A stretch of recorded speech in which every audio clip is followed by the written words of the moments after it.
Don't know how long that's gonna take, or do I?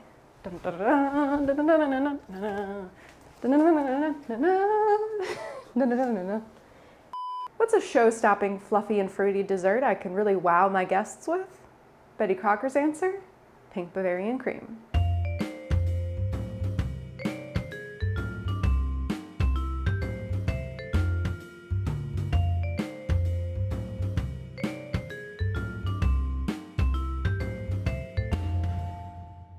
I'm Melinda and I'm cooking my way through Betty Crocker's 1971 recipe card library. Today we are making Pink Bavarian Cream, which is from section I, Dessert Spectaculars, card number 17. And I do think that this dessert looks spectacular. I'm really excited. The pink color is so eye-catching, and while it's like so kind of simple, it's really beautiful. I love the like fluting on the jello mold. We haven't made a jello mold on this channel in a while, and I have a new jello mold I want to try out that has a similar fluting style to it. So I'm just excited to give this a try. I think it's gonna taste delicious. I mean, strawberries and cream, that's a classic combination. So yeah, I think hopefully it's pretty easy and pretty delicious. So let's give it a try. All right, our first step for our gelatin mold is to make our jello, of course. So I'm gonna take a package of strawberry jello. I love the packaging. They changed the branding for jello and it's so cute. I'm obsessed. It feels very retro, as it should. And I'm just gonna put this in our large bowl where we'll be doing our main mixing here. Ooh, that's bright red. And now I have a cup of boiling water that I'm gonna pour on top of our jello. Great, perfect. It says stirring until gelatin is dissolved. It smells very fruity. Okay, so I have 10 ounces of strawberries here. These are frozen strawberries that I've thawed, and as they thawed, they kind of created their own strawberry syrup. And so I'm gonna attempt to drain the syrup into my measuring cup. Let's see if I make a huge mess. I probably will. Ooh. Okay, so far so good. You just have to stay centered, both physically and metaphorically. Now it says to add enough cold water to reserve syrup to measure 1 cup and stir that into the dissolved gelatin. So I'm gonna add, looks like 3/4 of a cup of cold water to this. All right, cold water's going in. Okay, great. So now it says to chill this until almost set. Don't know how long that's gonna take, or do I? It's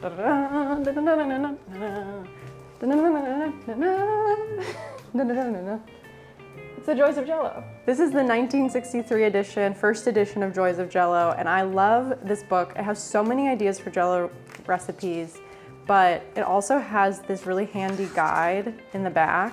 Chilling times for preparing gelatin molds. Okay, so if you want the consistency of thick syrup, that's about an hour.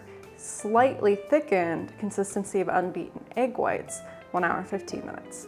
Very thick, spoon drawn through gelatin leaves a definite impression, 1 hour, 30 minutes.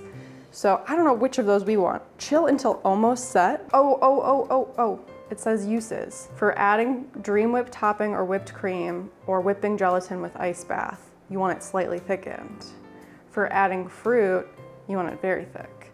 Okay, I think I want it slightly thickened, which is about 1 hour and 15 minutes. So that's what we're gonna do. So first I'm gonna beat a cup of chilled whipping cream. This will be what we use for the jello mold itself, and then I'm gonna beat another 1/2 cup separate, that'll be for decoration. So let's get this whipping.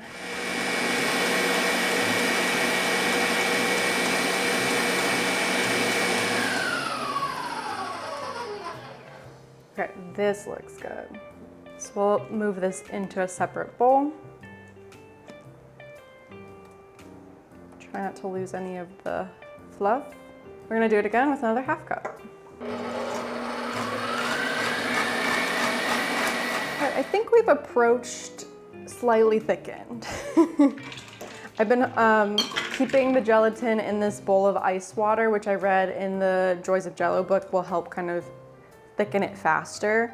And I think that's all we need is slightly thickened, because we're gonna beat it until foamy anyway. So I don't wanna wait around for it to get jellified just so I can beat it back into goopiness, right?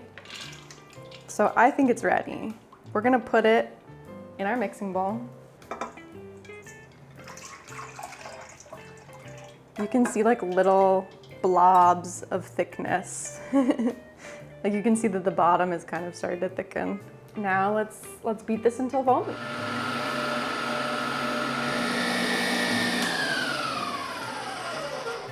Okay, she's definitely foamy now.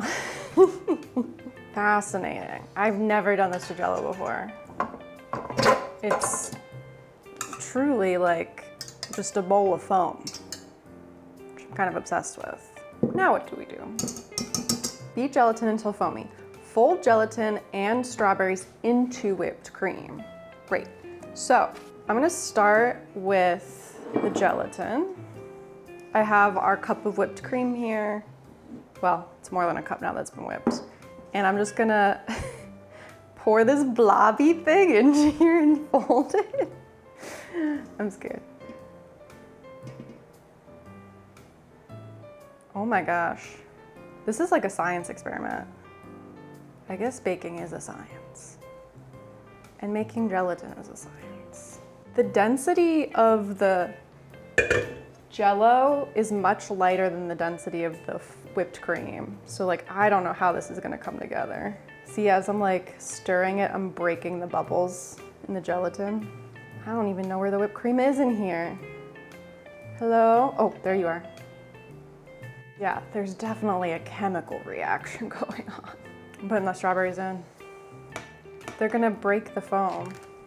Go on the bottom. Those strawberries are definitely gonna fall to the bottom. Like maybe my cream should have been whipped more, but I just can't see a world in which whipped cream and foamy Jello ever become one. Okay, final step. I have my 1 quart Jello mold here. This looks like more than a quart, but she said a quart. And you can see it has this really nice kind of fluting effect and has these little bubbles on top. I thought this would make a good place for me to put some like whipped cream and strawberries on the top once it comes out. So I think it's gonna look really cute in this mold, if it fits. We'll find out. In you go.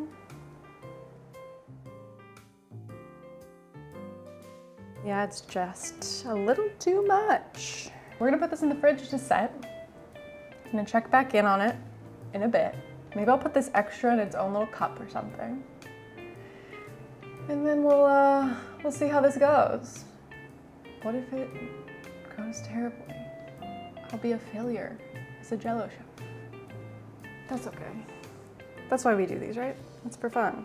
Okay, good luck. So why do so many mid-century recipe books have a recipe for Bavarian cream that's not actually Bavarian cream? Today, we investigate. Real Bavarian cream originates back to the 17th century, when it was believed to have been invented by French chefs working for the Weisselbach princes of Bavaria. It's made with an egg-based cooked custard, folded with gelatin and whipped cream, which, after molded and chilled, creates a light, creamy, velvety texture. It's kind of like a creme anglaise in mold form. Bavarian creams first appeared in America through the Boston Cooking School books by Mary Lincoln in 1884 and by Fanny Farmer in 1896. And then it exploded into cookbooks across America, reaching its peak in the 1930s. It was around that time that the soda company Herman of Cedar Rapids, Michigan published a Bavarian cream recipe only calling for whipped cream, whipped gelatin, and their signature brand ginger ale. This eliminated the need for cooking the more typical egg-based custard, which required more complex cooking skills. Now this is a classic case of corporations manipulating mid-century cooking. A company invents an easier version of a dish or dessert in order to sell their product, which then sparks a redefinition of the original dish. Now home cooks can feel like they're preparing the fancy dessert of Bavarian cream without the time or effort it previously took to make one. So housewives are happy and company sales are high.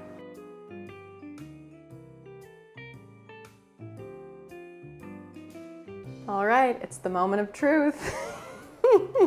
I always get worried about unmolding Jello molds. I never wait long enough. I'm always too impatient. And I can't really tell if this is set or not because it's not behaving like normal Jello because it has whipped cream in it. So I think it's set. All of my indicators lead me to believe that it's set. This could go horribly wrong. But I do have a backup little dish of jello, so we could taste it in that smaller form if this doesn't go well. But we're gonna hope for the best. Okay, so what I have here is a bowl of warm water. We're gonna just kind of lightly set this in the warm water to see if that will kind of loosen it a bit. In retrospect, I do wish that I oiled the mold because I don't think it's gonna come out. I really don't. I also read that you should get the plate a little wet, so I'm gonna put a little bit of water on the plate. That way if you need to like scoot it around, you can. I'm scared. You're not gonna come out, are you? Okay, it's time. Ooh. Okay, it's coming out the bottom. It's coming out the bottom. Does that mean that it's not set yet? Or just that it's about to come out of the jello mold perfectly? What do we think? I'm scared. Come on, buddy. Oh! Oh my God, I did it! Yes! Look at him! They're beautiful! Wow! Gorgeous, gorgeous girl. Wow! Look at that! It came out of the jello mold perfectly. I was so nervous. Wow, wow, wow, wow. Okay, we have to decorate. Let's decorate. All right, so here's my plan. I have this whole strawberry that I want to put on the top right here.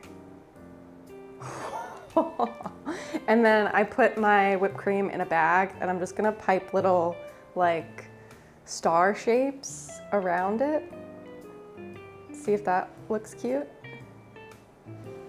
Oh my God, this looks so cute. Then what am I gonna do? I don't know. I have these other sliced strawberries. So I was thinking about like tucking them around, maybe like a big one and a small one, and then doing a little shoosh of whipped cream. Does this look cute? So cute. Okay, let me do it again. I've mastered mid-century cooking. I've mastered the jello mold. Everything is coming up Melinda these days. I guess we'll give it a taste. I don't want to break it. Maybe I'll taste the little one I made. I'll taste the little one, okay? It'll be fine. Okay, it's time to taste. And I honestly don't want to even slice into the big one because I'm waiting for my guests to arrive to eat this one, but I made this little mini one with my extra and I can't wait to dig in. I'm sure it's gonna be absolutely delicious. Oh. Mmm. It's so creamy. Wow. Yeah, it's like the perfect density. And because we used the frozen strawberry juice in with the jello, it has like a more like natural strawberry flavor. It doesn't taste like strawberry jello. It tastes like I made a real dessert with strawberries, which I did. You can see that all the strawberries are on what was the bottom of the mold. So they did sink. I think if the jello was a little bit thicker when I first started working with it, they might have floated more, but it's really a delicate balance for like at what point you put fruit or vegetables or whatever in gelatin, because if it's not the exact right consistency, it will sink to the bottom. But I honestly don't mind them kind of concentrated in one area. It's fine. It's fine with me. Yeah. And it's not too sweet. It's like, you know, a little tart. Kind of perfect. So good. Incredible. Incredible. I did an amazing job. I've done it. I've perfected mid-century cooking. I can retire now. Okay, this was incredible. It was perfect. It was great. It was a little touch and go for a moment. Working with jello is always mysterious. There's so much science that goes into it, and I was really worried that it wasn't gonna set well, but it did. It's perfect. It's beautiful. It's gorgeous. It tastes great. So light, so fluffy, perfect, like creamy texture, velvety. It's a great summer dish. It really elevates frozen strawberries to something really spectacular, and that's why it's in dessert spectaculars. I love it. So cute. I have to give it 5 out of 5 red spoons. All right, back in the box. Thank you so much for watching. If you enjoyed this episode, I've made creamy molded salads on the channel before, so check out frozen salads next. Give this video a thumbs up, subscribe to my channel if you aren't already, and until next time, happy homemaking.